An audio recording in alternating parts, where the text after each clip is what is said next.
pertanyaan yang hampir ingin nyerah ada. Waktu saya benar-benar buntu itu di semester 4.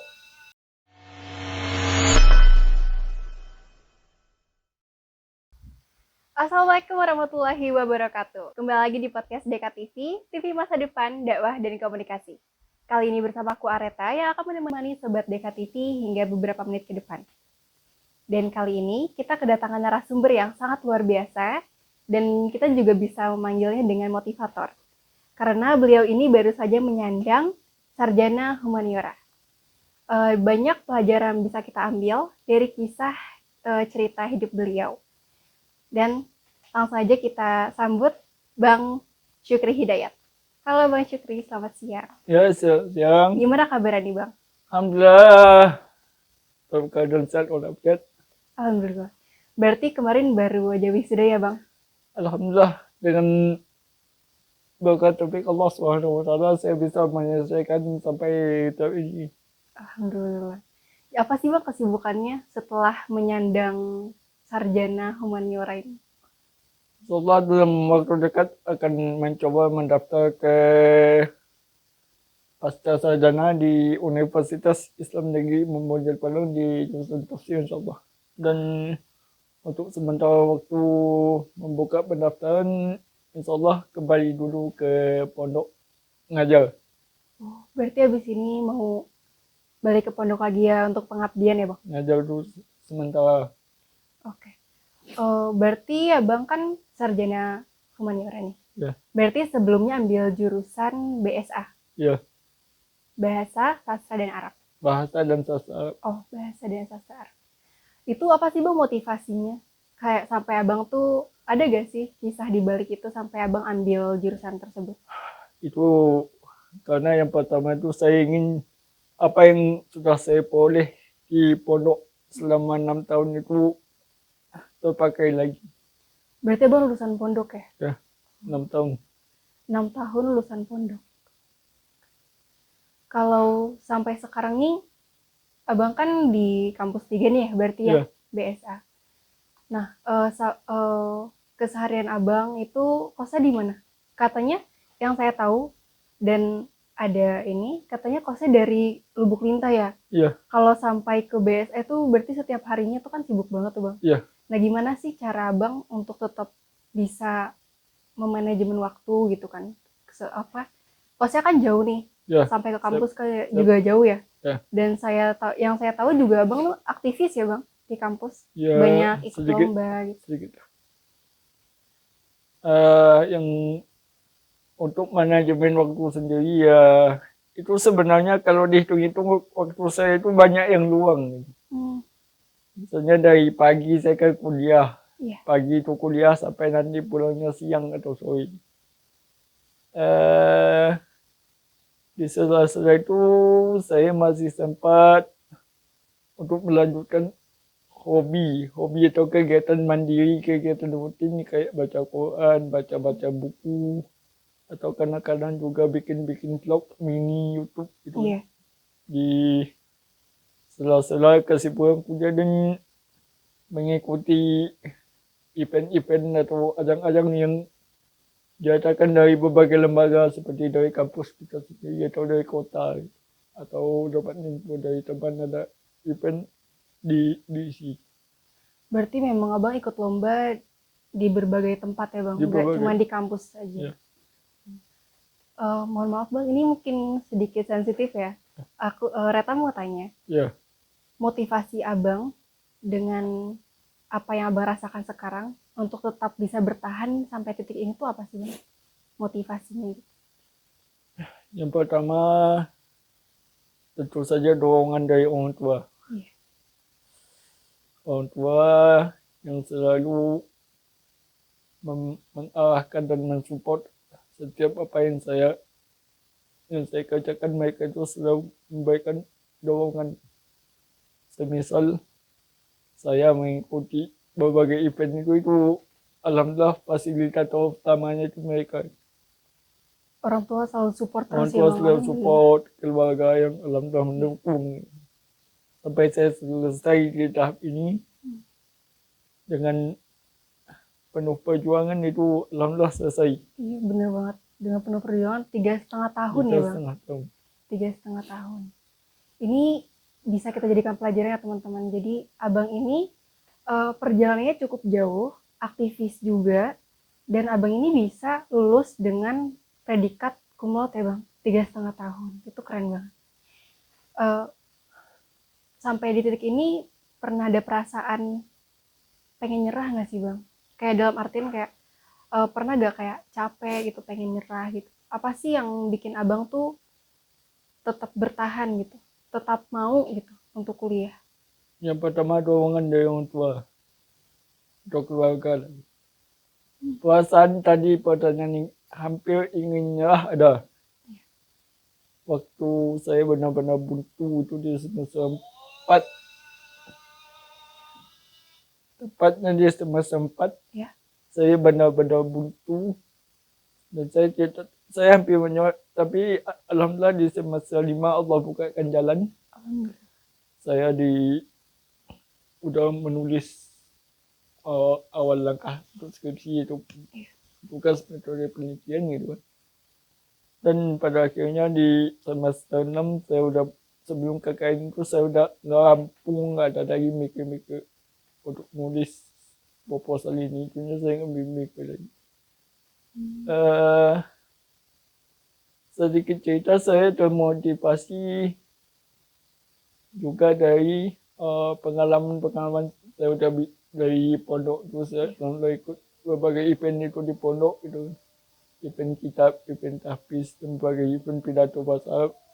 Itu yang membuat saya memilih. Sudah ada bekal yang dibawa ya bang? Dibekali. Iya. Kalau selama berkuliah itu, kan yang saya tahu ya, abang itu kan juga ikut banyak lomba lah ya bang, aktivis ya bang. Bahkan sampai banyak lomba yang abang tuh menyandang juara 1 ya bang. Alhamdulillah. Dan apa sih yang bikin abang tuh sefasih ini gitu dalam bahasa Arab? Yang pertama, saya menjadikan bahasa Arab itu bukan sebagai hanya pakaian, tapi itu benar-benar butuh. Semisal dalam ada waktu luang, dengar-dengar podcast atau YouTube bahasa Arab, atau baca-baca buku bahasa Arab, koran-koran berbahasa Arab, media-media berbahasa Arab, sampai berteman dengan orang Arab. Oh iya, keren. Dan ini fun fact ya teman-teman. Jadi bener ya bang. Jadi katanya abang itu tuh kalau memang sama teman dekat itu memang pakai bahasa Arab. Memang sama dosen. Sama dosen, sama teman ya, memang pakai bahasa Arab. Emang bagus.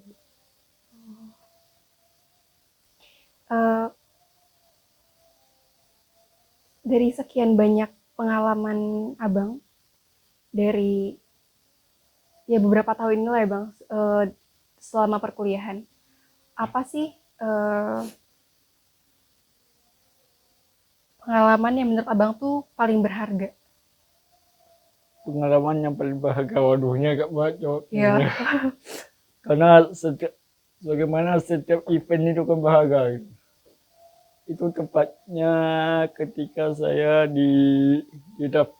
didesak untuk didaftarkan di lomba tafsir.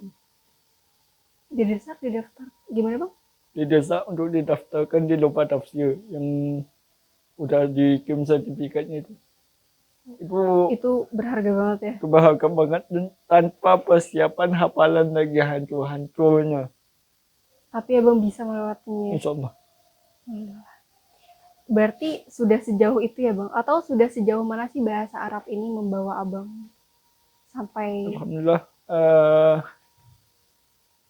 dengan bahasa Arab mungkin kayak orang lain mungkin menjadikan suatu bidang itu sebagai modal untuk bertahan. Saya juga bahasa Arab itu yang bikin saya nyaman, enjoy ya. Memang karena bahasa Arab itu memang abang pakai untuk keseharian itu ya. Memang itu.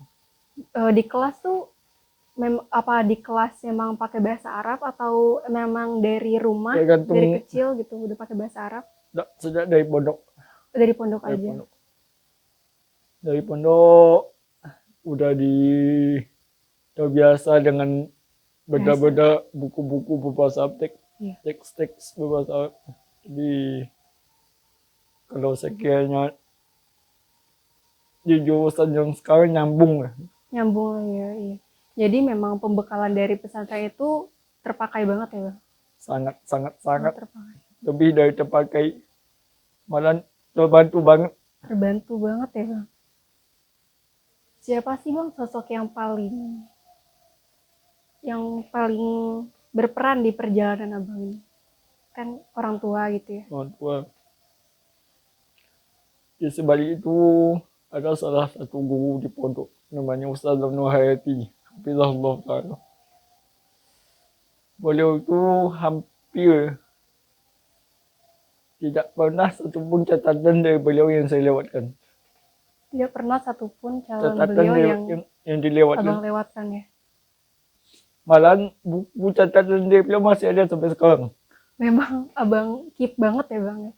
Sudah 10 tahun. Udah 10 tahun dari pondok, tapi catatannya tetap Abang pegang. Tetap Karena banyak ilmu. saya beli satu buku isi 40 huruf. Iya. Beliau catat di kertas selembar demi selembar demi selembar di rumah. Dapat pagi di rumah, saya salin lagi di buku. Biar lebih rapi, lebih Awet. tersusun, lebih Awet. awet ya. Masya Allah. Dengan kisah yang barusan Abang ceritakan, pesan pasti ada dong, Bang, kayak pesan untuk teman-teman yang kuliah tuh masih malas gitu. Abang bisa nggak sharing sedikit gitu? Apa sih caranya biar kuliah tuh nggak malas gitu? Yang pertama ya kembali ke niat diri sendiri, tujuan ke sini untuk apa gitu. Jangan lari Jangan lari dari fokus pertama, garis ya. itu. Yang kedua, sekali lagi masalah waktu. Ya, masalah waktu itu pasti jadi permasalahan yang banyak dipakai sama mahasiswa ya, Bang. Apalagi sekarang tuh pasti banyak banget mahasiswa yang kerja sambil kuliah, terus dengan alasan menjadi aktivis. Jujur ketika awalnya saya kuliah, saya memang ada aktif tapi fokus saya memang ada gitu. Juga yang bikin saya betah atau bertahan sampai sekarang itu melihat jauh payah orang tua itu susah payah lah ya, Bang. Susah payah ini. Jadi memang kita tuh juga harus kuliah bener-bener ya, Bang. Nggak boleh mengecewakan orang tua ya, Bang. Tadi juga Bang Syukri sempat cerita sama aku, dan dari cerita Bang Syukri aku juga baru tahu loh kalau ternyata baca kitab kuning, kitab kuning itu banyak caranya ya, Bang. Itu boleh gak sih, Bang, diceritakan? Siapa tahu ada teman-teman yang juga belum paham gitu. Baik. Terkait dengan pertanyaan tadi kitab kuning, ini kalau diulasnya tidak panjang. Ya. Singkat saja, pembelajaran kitab kuning itu ibaratnya cuma 3 bulan pertama itu. 3 bulan pertama. 3 bulan pertama itu memang pengenalan awal. Ada 2 buku, 2 kitab tipis-tipis. Tapi yang namanya tahap awal ya, pasti ada pusingnya. Iya, pasti pusing kalau saya sendiri pusingnya itu 3 bulan. 3 bulan pertama tuh pasti pusing pertama. banget ya, Bang, karena harus memahami. Apalagi waktu itu pas guru menerangin kan, ini yang mana ini, mana larinya ini. Dan alhamdulillah pada kelas 2 sanawiyah Allah bukakan jalan. Ditunjukkan jalannya sama Allah. Ditunjukkan jalannya sama Allah. Bertemu dengan guru muda, Al-Ustaz Malin Bungsu Al-Panjani. Beliaulah yang menggembleng saya sampai bisa begini. Sampai bisa dengan fasih membaca membawa saya ke berbagai event gitu. Yang selalu mengarahkan saya untuk ini itu aja itu beliau. Beliau ya Bang. Beliau. Bahkan tadi juga Bang cerita kalau di pesantren itu memang di setiap pembelajaran, di setiap sesi pembelajaran itu berdebat dengan kiai itu yang sangat Nah menyenangkan ya itu Bang. yang paling Yang kita tunggu-tunggu gitu. puas. Tapi berdebat dengan kiai ini bukan dalam Bukan konteks dalam yang arti negatif ya Bang. negatif. Iya. Misal, sebagai contoh ya. Kan baca kitab itu dikasih jatah, nanti tunjuk satu santri Iya. membaca.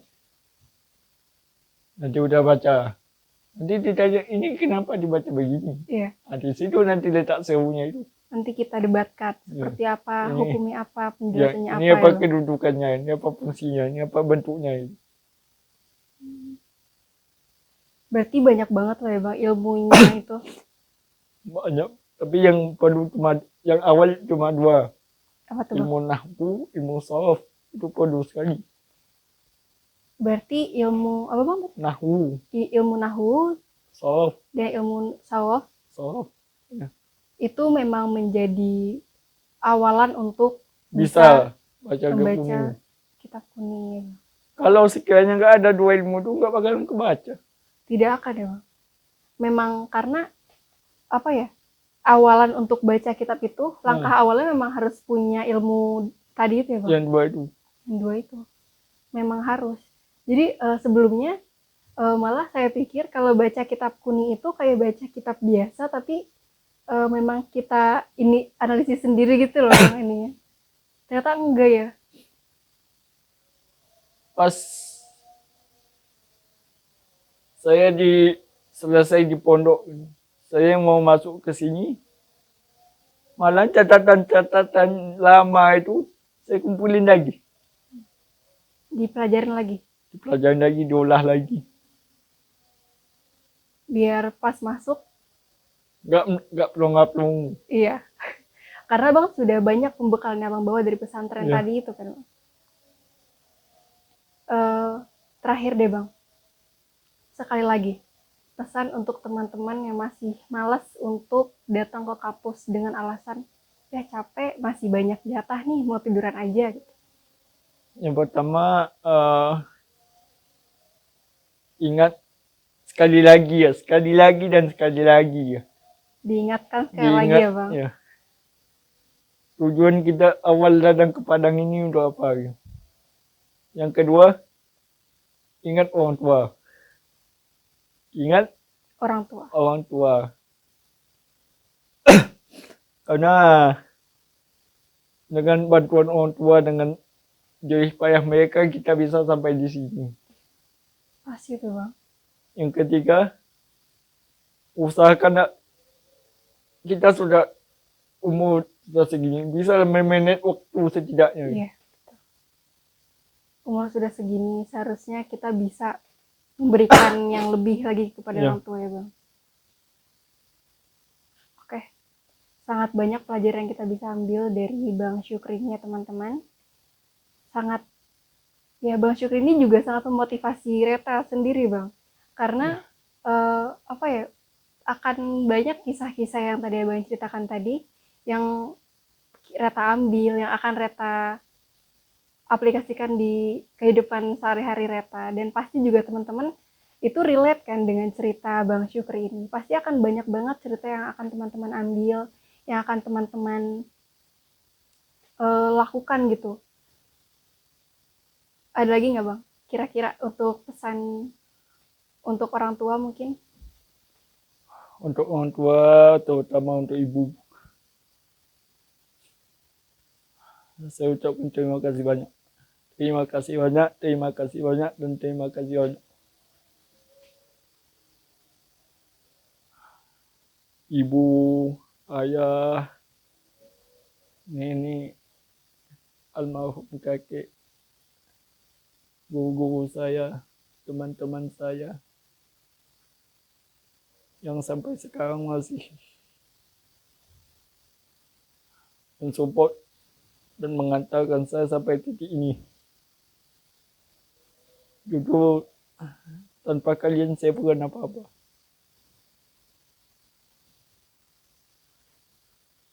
Sangat menyentuh ya Bang. Pasti ibu di sana sangat bangga dengan apa yang Abang lakukan di sini. Kita banyak belajar ya dari Bang Syukri. Bang Syukri terima kasih ya Bang karena sudah bersedia untuk main ke podcast kami. Ya, mudah-mudahan lah dengan teman-teman di DKTV ini semakin kompak, ya. Semakin Amin. apa namanya, semakin melangit ya gitu. Tapi kalau udah melangit jangan lupa mendarat lagi. Enggak doang. Terus. Besok kita undang lagi. Besok kita pakai bahasa Arab lagi. Oke, teman-teman, jangan lupa saksikan episode podcast DKTV selanjutnya. Dan podcast kali ini kita akhiri di sini. Jangan sampai ketinggalan episode berikutnya. Tetap saksikan di YouTube DKTV UIN Imam Bonjol Padang. Assalamualaikum warahmatullahi wabarakatuh.